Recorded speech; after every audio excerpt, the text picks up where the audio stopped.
నమస్తే, this is Sourya. Welcome to our channel. మనతో పాటు సీనియర్ మూవీ క్రిటిక్ అప్పాజీ గారు ఉన్నారు. వారితో మాట్లాడదాం. ఉస్తాద్ భగత్ సింగ్ మూవీకి సంబంధించి ఉగాదికి షడ్రుచులతోన రాబోతోంది. సో ఎలా ఉండబోతోంది, పవన్ కళ్యాణ్ ఎలాంటి హిట్ ని ఇవ్వబోతున్నారు, ఆ ఫ్యాన్స్ అందరికి కూడా ఎలాంటి స్టోరీ ఇవ్వబోతున్నారు, సో ఈ డీటెయిల్స్ అన్ని కూడా సార్ తో మాట్లాడతాం. నమస్తే సార్. నమస్తే Sourya. Advance wish you happy Ugadi. Ugadi శుభాకాంక్షలు. Thank you and same to you. అలాగే మన ఛానల్ ప్రేక్షకులందరికీ కూడా ఉగాది శుభాకాంక్షలు. ఏం సార్ అంటే ఉస్తాద్ భగత్ సింగ్ చాలా వెయిట్ చేశారు ఫ్యాన్స్ అందరూ. ఆ స్టిల్స్, ఆ పోస్టర్స్ అవన్నీ చూసి ఎప్పుడు ఆయన రియల్ గా కనిపిస్తారు మూవీలోనే అని. అసలు స్టోరీ ఎట్లా ఉండబోతుంది, దాని రివ్యూ ఏంటి, అండ్ టికెట్స్ ఇవి మొత్తం ఓవరాల్ గా?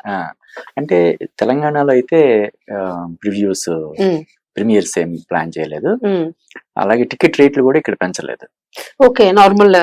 అక్కడ కూడా కొంచెం మరీ ఎక్కువ కాకుండా అబ్నార్మల్ రేట్లు కాకుండా నామినల్ గా పెంచడం జరిగింది.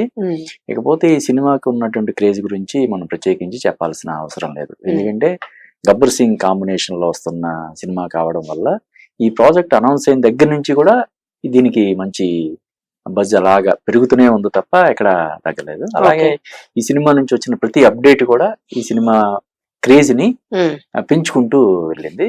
దట్టు మొన్న జరిగినటువంటి ప్రీ రిలీజ్ ఈవెంట్ లో పవన్ కళ్యాణ్ అంతా హ్యాపీ మూడ్ లో చక్కగా మాట్లాడడం, జోకులు వేయడం, సుమతో గానీ, శ్రీలీలతో గానీ, రాశీకరణతో గానీ, వీళ్ళందరితో సరదాగా అంత జోవియల్ మూడ్ లో ఆయన ఉండడం అన్ని చూసిన తర్వాత డెఫినెట్ గా ఈ సినిమా ఒక గబ్బర్ సింగ్ కంటే కూడా పెద్ద హిట్ అవుతుంది. ఎందుకంటే గబ్బర్ సింగ్ వచ్చి 9 ఏళ్ళు 10 ఏళ్ళు అవుతుంది కాబట్టి డెఫినెట్ గా ఆ వసూలు క్రాస్ చేస్తుంది.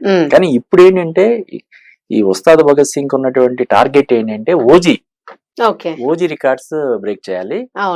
తర్వాత మన శంకర్ వరప్రసాద్ వాళ్ళ అన్నయ్య మెగాస్టార్ చిరంజీవి బ్రేక్ చేస్తే ఇంకా సో ఈ రెండు బ్రేక్ అంటే ఫ్యాన్స్ టార్గెట్, ఆయన టార్గెట్. ఆయనకి ఇప్పుడు టార్గెట్ ఉండదు యాక్చువల్ గా, నచ్చిన స్టోరీ చేసేస్తారు అంతే. ఆయన ఎప్పుడు రికార్డుల గురించి అది పట్టించుకున్న ఎప్పుడు వెళ్ళలేదు అసలు. సో ఇప్పుడు కూడా ఈ సినిమా యాక్చువల్ గా ముందు April 30 అని చెప్పి అనౌన్స్ చేశారు.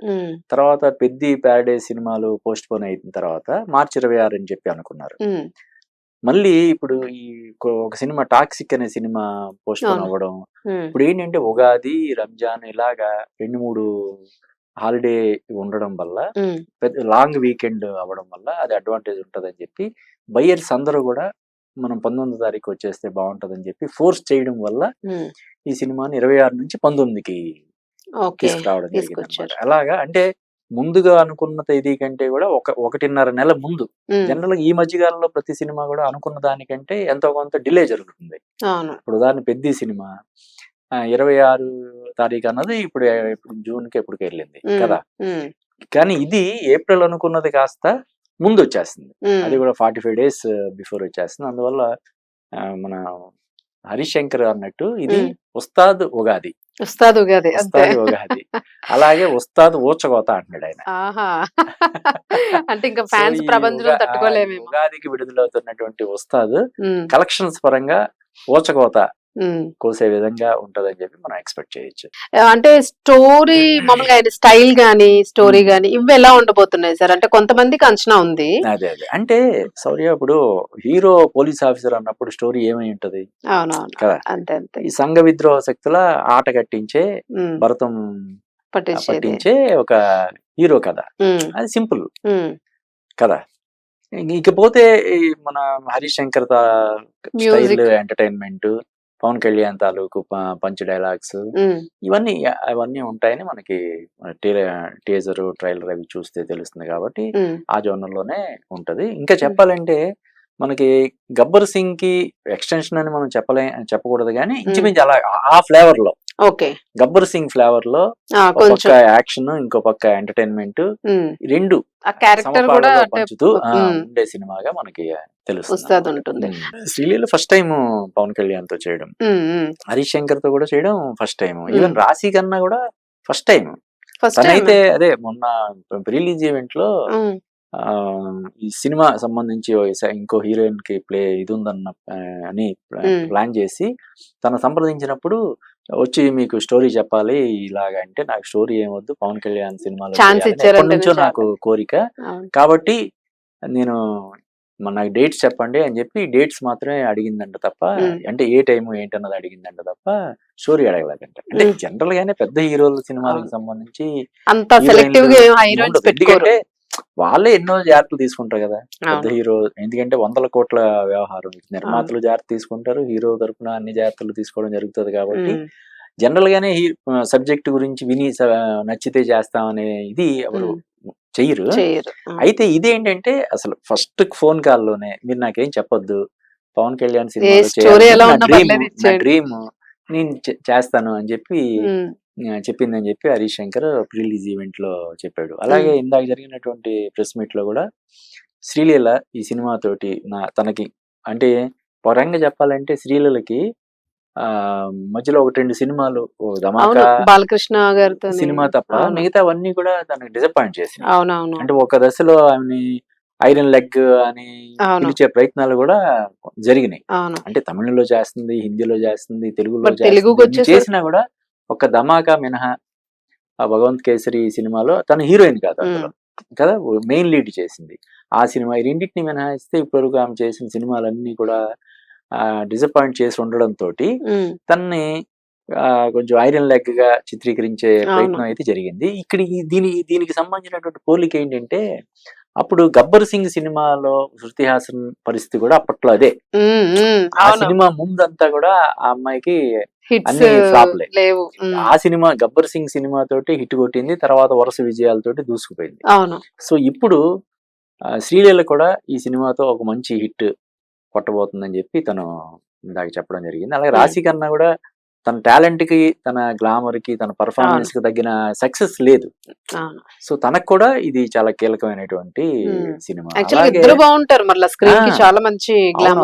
సో వాళ్ళిద్దరు కూడా ఇందాక జరిగినటువంటి ప్రెస్ మీట్ లో చాలా కాన్ఫిడెంట్ గా ఉన్నారు. ఇది డెఫినెట్ గా వాళ్ళ కెరీర్ కి చాలా పెద్ద హెల్ప్ అయ్యేలే, ప్లస్ అయ్యే సినిమా అవుతుందని చెప్పి మరి నాకు తెలిసి ఈ వీడియో అప్లోడ్ అయ్యేలాగా ఇది వచ్చేస్తుంది, రిపోర్ట్ ఏంటి అన్నది తెలిసిపోద్ది. మొత్తానికి అయితే మంచి ఎక్స్పెక్టేషన్స్ తో ఉన్నారు అందరూ కూడాను. సో హిట్ కొట్టాలనే మనం కూడా సిద్ధం, ఉగాదికి స్పెషల్ కాబట్టి అందరికి. అవును, ముఖ్యంగా హరీష్ శంకర్ ఇప్పుడు మిస్టర్ బచ్చన్ డిసప్పాయింట్మెంట్ తర్వాత అతని నుంచి వస్తున్న సినిమా కావడం వల్ల కూడా అతను దీన్ని చాలా ప్రెస్టీజియస్ ప్రాజెక్ట్ కింద తీసుకొని చేయడం జరిగింది. కాబట్టి అంటే మామూలుగానే పవన్ కళ్యాణ్ సినిమా అంటే అసలు డైరెక్టర్ ఎవరు, హీరోయిన్ ప్రొడక్షన్ హౌస్ ఏంటి ఏమి చూడకుండా జనాలకి థియేటర్ స్టిల్స్ ఎలా ఉన్నాయని చూస్తారు, డ్రెస్సింగ్ ఎట్లా ఉంది, ఆ స్టిల్స్ ఎట్లా ఉన్నాయి అని ఏవో 2-3 లుక్స్ చూసుకుంటారు. కాబట్టి ఈ సినిమాకి ఇంకా మరి కాస్త క్రేజ్ కాబట్టి డెఫినెట్ గా ఇది మరో పవన్ కళ్యాణ్ కెరీర్ లో మరో బ్లాక్ బస్టర్ అయ్యే అవకాశం అయితే ఉంది. బట్ చూడాలి. మొత్తానికి ఏదైనా ఎంతో కొంత రష్ అయితే చూపిస్తారులేండి అక్కడ.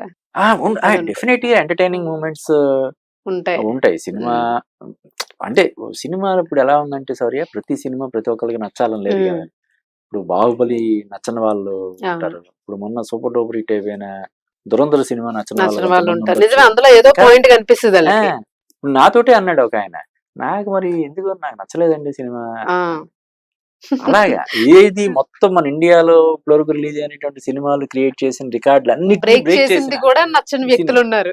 అలాగే మరి బాహుబలి నిజమే, మరి వాళ్ళ మెంటాలిటీతో మనం ఆలోచిస్తే ఇప్పుడు అదే చెప్తారు, ఎప్పుడు చెప్తారు, అడవి రాముడు నచ్చని వాళ్ళు ఉంటారు, శంకరాభరణం నచ్చని వాళ్ళు ఉంటారు. అంతే, కరెక్టే. కాబట్టి ఒక సినిమా అందరికీ నచ్చాలని లేదు, కొంతమందికి నచ్చినా కూడా చాలా పెద్ద హిట్ అయ్యే అవకాశం ఉంటది. కాబట్టి ఈ సినిమా అంటే పర్టికులర్ గా ఇప్పుడు ఏమవుతుందంటే పవన్ కళ్యాణ్ కేవలం హీరో మాత్రమే కాదు, ఇప్పుడు ఆయన ఒక పార్టీకి అధినేతగా ఉన్నాడు, డిప్యూటీ చీఫ్ మినిస్టర్ గా ఉన్నాడు. కాబట్టి డెఫినెట్ గా సినిమాలో కొన్ని నచ్చని 1-2 వాటిని కూడా మనం వాళ్ళు టార్గెట్ చేసి దాన్ని ట్రోల్ చేసే ప్రయత్నం అయితే డెఫినెట్ గా చేస్తారు, ఖచ్చితంగా ఉంటుంది. ఇంకా నెగిటివ్ ఇది వచ్చిందంటే ఇంకా చెలరేగిపోతారు. ఎంత పాజిటివ్ గా ఉన్నా కూడా అంత పాజిటివ్ లో నుంచి కూడా చిన్న నెగిటివ్ పాయింట్ తీసుకొని దాన్ని స్ప్రెడ్ చేసే ప్రయత్నం అయితే చేస్తారు. అది చూడాలి మనం ఎంతవరకు ఇది అవుతున్నది. రైట్.